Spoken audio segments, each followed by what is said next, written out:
রাসূল করিম সাল্লাল্লাহু আলাইহি সাল্লামের জন্মদিন পালন করা সুস্পষ্ট বিদআত।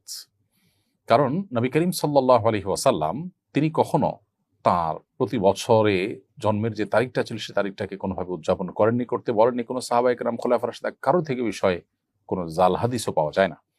অতএব এরকম একটা বিষয়ে একজন মুসলমান যদি নিজের করণীয় মনে করে এরকম বিষয়কে, তাহলে সেক্ষেত্রে সেটি বিদআত হবে, পরিষ্কার বিদআত হবে, তাতে কোনো সন্দেহ নেই।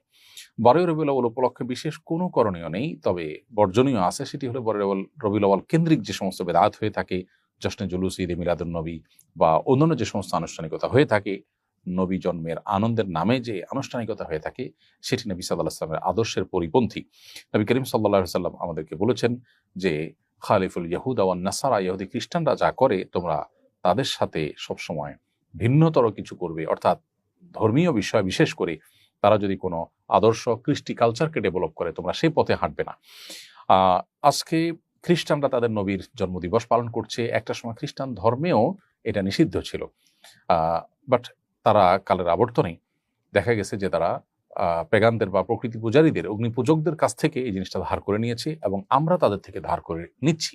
আমাদের স্বকীয়তা, আমাদের যে বৈশিষ্ট্য, আমাদের যে শ্রেষ্ঠত্ব, আমাদের নবীর যে আদর্শ, সেখান থেকে আমরা বিচ্যুত হয়ে যাচ্ছি। একজন মুসলিম গড্ডালিকায় বা স্রোতে তিনি গা ভাসাবেন না, তিনি কোরআন ও সুন্নাহর প্রতি অনুসরণ করে চলবেন। অতএব আমাদেরকে নবী সাল্লাল্লাহু আলাইহি সাল্লামের জন্মদিবস কেন্দ্রিক কোনো আনুষ্ঠানিকতায় আমাদের অংশগ্রহণ করা জায়েজ নয়। তাছাড়া ১২ই রবিউল আউয়াল এই দিনটিতে নবী সাল্লাল্লাহু আলাইহি সাল্লামের জন্ম হয়েছে কিনা সেটা নিয়ে ইতিহাসবিদদের মধ্যে নানাবিধ মত আছে।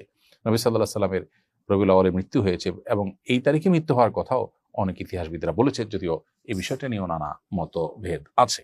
তাদের কাছে, সাহাবীদের কাছে আসলে এই দিবসগুলোর উদযাপন খুব একটা গুরুত্বপূর্ণ বিষয় ছিল না বলেই এই তারিখ সংরক্ষণ করার পরে তাদের এত বেশি গুরুত্ব আরোপ তারা করতেন না।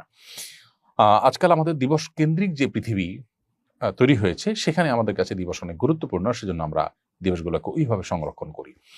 যাই হোক, তো ১২ই রবিউল আউয়ালকে কেন্দ্র করে যে সমস্ত আনুষ্ঠানিকতা হয়ে থাকে আমাদের সমাজে, এগুলো